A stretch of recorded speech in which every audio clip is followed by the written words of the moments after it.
Mercure, mes tenues perso, 5e.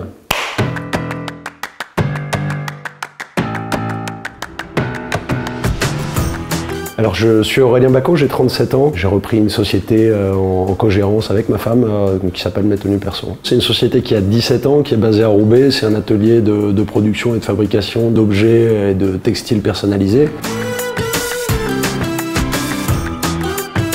En 2019, on a lancé un nouveau site web pour permettre de digitaliser davantage notre offre, ce qui a eu pour effet de nous faire connaître une phase de croissance importante. Pour pouvoir faire face à cette croissance importante, on a eu des besoins de recrutement et c'est là qu'on s'est tourné finalement vers l'emploi de réfugiés. Ça m'a été suggéré par une personne avec qui je travaillais pour faire de l'intérim, qui un jour m'a dit « Écoute, j'ai quelqu'un à te proposer pour le job et cette personne est une réfugiée politique ». Et ce à quoi je dis « Très bonne idée ». Pour moi, le plus gros parcours, en tout cas de sa vie, c'était un long périple à pied, c'est-à-dire partir d'Afghanistan, traverser une bonne partie du monde, arriver jusque chez nous. Moi, je pense que ça, c'est une expérience finalement qui n'est pas professionnelle, mais très enrichissante et va faire quand même des personnes assez solides, ce qu'on a pu voir après par la suite. En fait, cette personne gérait toute la partie un petit peu qualitative une fois à l'issue de la sortie des broderies de l'atelier. Et par la suite, on s'est dit, attends, il est quand même plutôt doué, il fait ça assez bien. On l'a fait arriver sur les machines pour devenir opérateur textile, de façon à effectuer l'ensemble des marquages.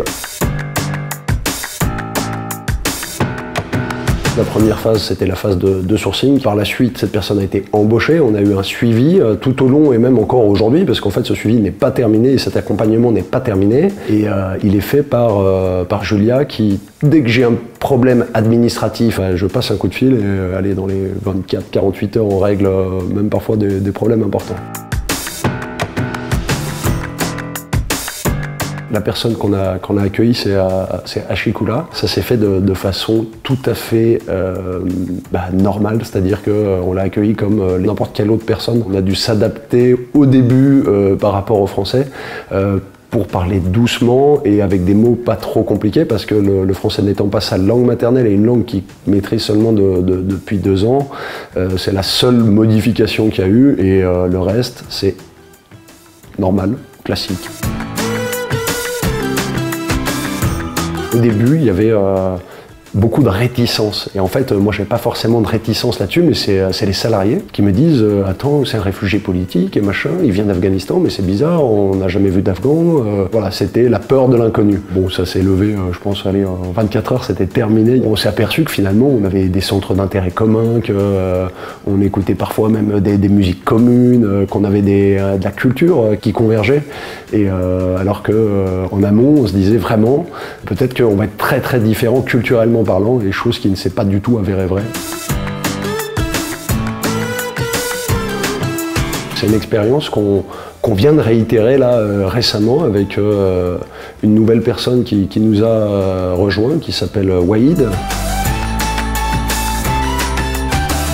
S'ils hésitent déjà, le premier point, c'est qu'ils sont intéressés et que ça les a interpellés.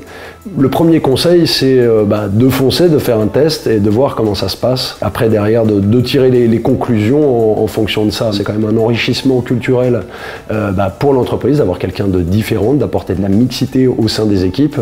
Et finalement, ça va créer l'émulation au sein de la société et les différentes personnes vont finalement apprécier. En tout cas, c'est comme ça que ça s'est passé chez nous.